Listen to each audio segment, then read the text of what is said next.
सोचिए, 50 से ज्यादा मुख्य नदियां, उनके रास्ते, उनकी सहायक नदियां, इन सब को याद रखना किसी चुनौती से कम नहीं है।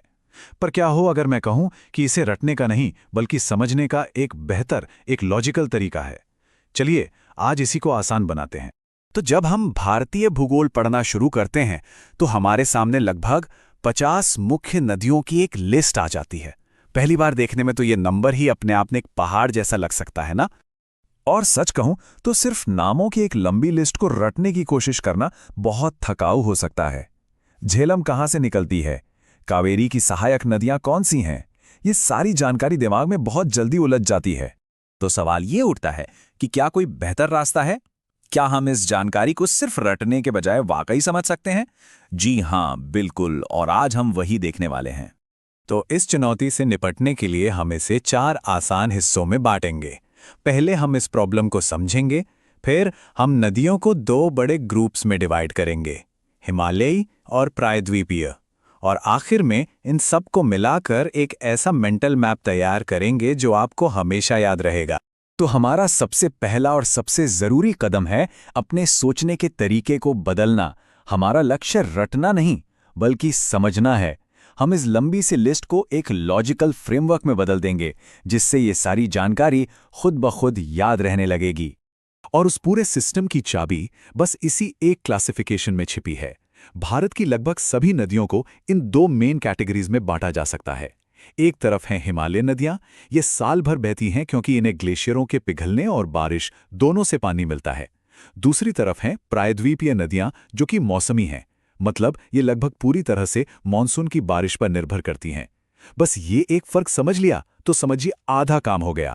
तो चलिए पहले ग्रुप से शुरू करते हैं, हिमालयी नदियां। ये भारतीय उपमहाद्वीप की कुछ सबसे बड़ी और सबसे ताकतवर नदियां हैं। अब देखिए, बात और भी आसान हो जाती है। इन हिमालयी नदियों को भी हम आगे 3 बड़े रिवर सिस्टम्स में बांट सकते हैं, सिंधु, गंगा और ब्रह्मपुत्र। उत्तर भारत की लगभग सभी बड़ी नदियां इन्हीं 3 में से किसी एक सिस्टम का हिस्सा हैं। और ये टेबल दिखाता है कि ये फ्रेमवर्क कितना पावरफुल है। देखिए कैसे वो लंबी बिखरी हुई लिस्ट अचानक कितनी ऑर्गेनाइज्ड लगने लगती है। सिंधु सिस्टम में झेलम और चिनाब जैसी नदियां हैं। गंगा सिस्टम जो सबसे बड़ा है, उसमें यमुना, घाघरा और सोन जैसी मुख्य सहायक नदियां हैं। और फिर है ब्रह्मपुत्र जो अपने आप में एक विशाल नदी है। अब ये कोई रैंडम लिस्ट नहीं है बल्कि एक संगठित परिवार जैसा लगता है। चलिए अब हम भारत के दूसरे हिस्से की ओर बढ़ते हैं। हमारी दूसरी बड़ी कैटेगरी है प्रायद्वीपीय नदियां। ये मध्य और दक्षिण भारत की लाइफलाइंस हैं, और जैसा कि हमने पहले देखा, इनकी किस्मत पूरी तरह से मॉनसून की लय से जुड़ी हुई है। लेकिन यहां इन्हें ऑर्गेनाइज करने का तरीका थोड़ा अलग है। यहां कोई 3 बड़े सिस्टम नहीं है। तो फिर हम इन नदियों को कैसे बांटें? इसकी चाबी छिपी है उनके बहने की दिशा में, और एग्जाम के लिहाज से ये एक बहुत ही जरूरी पॉइंट है। प्रायद्वीपीय नदियों को उनकी बहने की दिशा के आधार पर 2 ग्रुप्स में बांटा जाता है। कुछ नदियां पश्चिम की ओर बहकर अरब सागर में गिरती हैं, और बाकी जो ज्यादातर हैं वो पूर्व की ओर बहकर बंगाल की खाड़ी में गिरती हैं। ये एक बहुत जरूरी अंतर है। पश्चिम की ओर बहने वाली नदियां आमतौर पर छोटी और तेज होती हैं, जबकि पूर्व की ओर बहने वाली नदियां लंबा सफर तय करती हैं और उपजाऊ डेल्टा बनाती हैं, क्योंकि दक्कन का पठार थोड़ा सा पूर्व की ओर झुका हुआ है। यहां पश्चिम की ओर बहने वाली नदियों के कुछ मुख्य उदाहरण हैं। नर्मदा और ताप्ती सबसे मशहूर हैं, जो भ्रंश घाटियों यानी रिफ्ट वैली से होकर बहती हैं। ये एग्जाम में अक्सर पूछा जाने वाला फैक्ट है। इनके अलावा साबरमती, मांडवी और पेरियार जैसी दूसरी जरूरी नदियां भी इसी कैटेगरी में आती हैं, जो अरब सागर में जाकर मिलती हैं। और फिर आती हैं पूर्व की ओर बहने वाली नदियां जो बंगाल की खाड़ी में गिरती हैं। इस ग्रुप में दक्षिण भारत की कुछ सबसे बड़ी और सबसे जरूरी नदियां शामिल हैं, महानदी, गोदावरी, कृष्णा और कावेरी। इनके बनाए गए विशाल और उपजाऊ डेल्टा लाखों लोगों का पेट भरते हैं और भारत के चावल के कटोरे के रूप में जाने जाते हैं। तो अब तक हमने सारी जानकारी को अलग अलग हिस्सों में तोड़कर समझ लिया है। अब वक्त है इसे एक साथ जोड़कर एक पावरफुल मेंटल टूल बनाने का।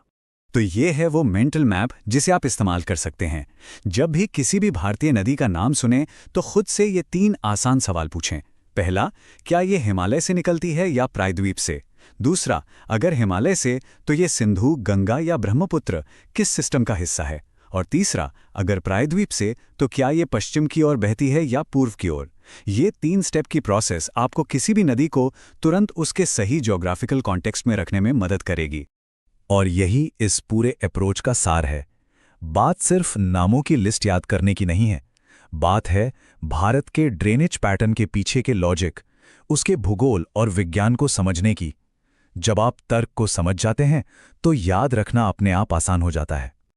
और आखिर में नतीजा यही है, जो चीज़ एक समय पर 50 नामों की डरावनी लिस्ट थी, वो अब आपके दिमाग में एक लॉजिकल, आपस में जुड़े हुए नक्शे में बदल जाती है। ये सीखने का एक ज़्यादा असरदार और टिकाऊ तरीका है। तो इस पूरी चर्चा के अंत में मैं आपको एक सवाल के साथ छोड़ना चाहता हूं। अब जब आपके पास ये फ्रेमवर्क है, तो आप और कौन से पैटर्न देख सकते हैं? क्या आप बड़े शहरों, खेती के तरीकों या ऐतिहासिक सभ्यताओं के विकास को इन नदी प्रणालियों से जोड़ सकते हैं? याद रखिए, ये नक्शा सिर्फ एक शुरुआत है। असली समझ तब आती है जब आप इसका इस्तेमाल भारत के भूगोल को एक नई नज़र से देखने का एक बहुत ही आसान तरीका देखेंगे। तो ठीक है, ये रहा हमारा आज का रोड मैप। हम पूरे भारत को अलग अलग हिस्सों में बांटकर समझेंगे। इससे क्या होगा कि सारी नदियां अपनी अपनी जगह पर दिमाग में बैठ जाएंगी, जो प्रतियोगी परीक्षाओं के लिए बहुत ही जरूरी है। सबसे पहले आइए उस सबसे बुनियादी सवाल से शुरू करते हैं कि आखिर इन नदियों को भारतीय उपमहाद्वीप की जीवन रेखाएं यानी लाइफलाइंस क्यों कहा जाता है? देखिए, भारत की नदियां सिर्फ पानी के रास्ते नहीं हैं, बिल्कुल नहीं। ये तो हमारी सभ्यता, संस्कृति और अर्थव्यवस्था की धमनियों की तरह हैं, जैसे शरीर में नसें होती हैं। इस पूरे सफर में हम इन्हीं धमनियों को ज्योग्राफिकली देखेंगे, ताकि दिमाग में एक नक्शा सा बन जाए। ये मेंटल मैप आपको परीक्षा की तैयारी में बहुत मदद करेगा। चलिए अब अपने पहले पड़ाव पर चलते हैं, उत्तर भारत। हमारी यात्रा शुरू हो रही है विशाल हिमालय से। यहां पर हैं वो नदियां जो उत्तरी पहाड़ों से निकलती हैं, झेलम, चिनाब, रावी, ब्यास और सतलुज। अरे हाँ, यही तो वो मशहूर पंचनद हैं जिन्होंने पूरे क्षेत्र को एक पहचान दी है। अच्छा, हिमालय से थोड़ा नीचे दक्षिण की तरफ आते हैं। अब हमारी यात्रा हमें लेकर जा रही है भारत के दिल, यानी मध्य और पश्चिम भारत में। इस हिस्से में बहती हैं ये प्रमुख नदियां नर्मदा, ताप्ती, चंबल और बाकी। अब यहां एक बहुत जरूरी बात याद रखने वाली है, जो अक्सर परीक्षाओं में पूछी जाती है। नर्मदा और ताप्ती ये पश्चिम की ओर बहती हैं।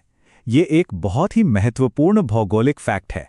हमारा ये दौरा अब और दक्षिण की ओर बढ़ रहा है, प्रायद्वीपीय भारत के प्राचीन पठार की तरफ, जहां देश की कुछ सबसे महत्वपूर्ण नदियां बहती हैं। तो यहां है दक्षिण की बड़ी नदियां, गोदावरी, कृष्णा, कावेरी, महानदी। लेकिन इनमें से एक नदी है जिसे एक बहुत ही खास नाम दिया गया है, जिस पर हमें थोड़ा ध्यान देना होगा।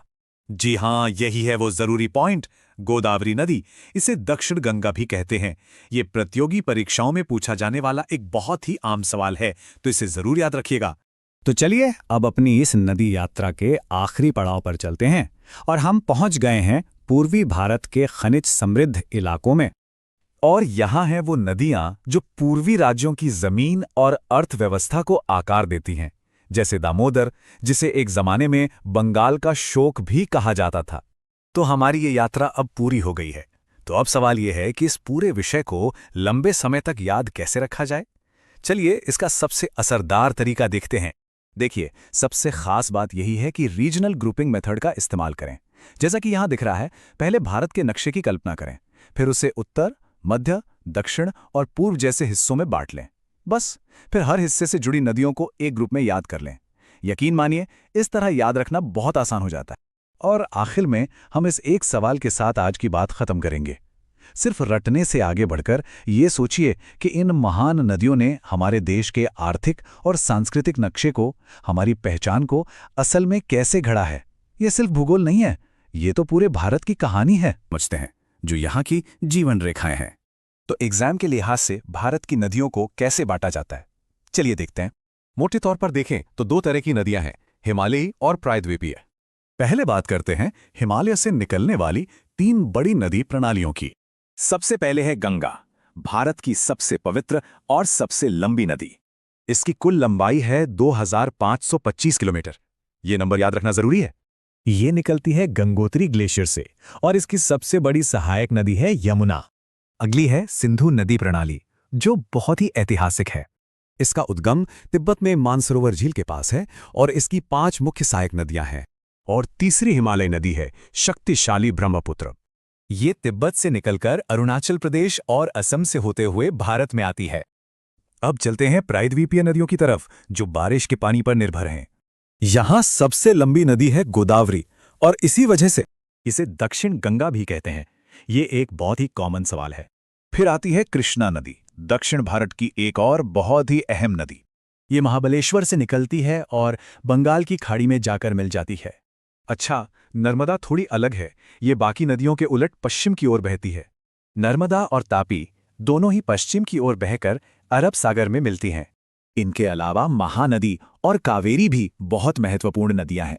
चलिए अब एग्जाम के लिए कुछ और जरूरी फैक्ट्स देख लेते हैं, जैसे यमुना गंगा की सहायक नदी और लूनी जो रेगिस्तान में ही खो जाती है।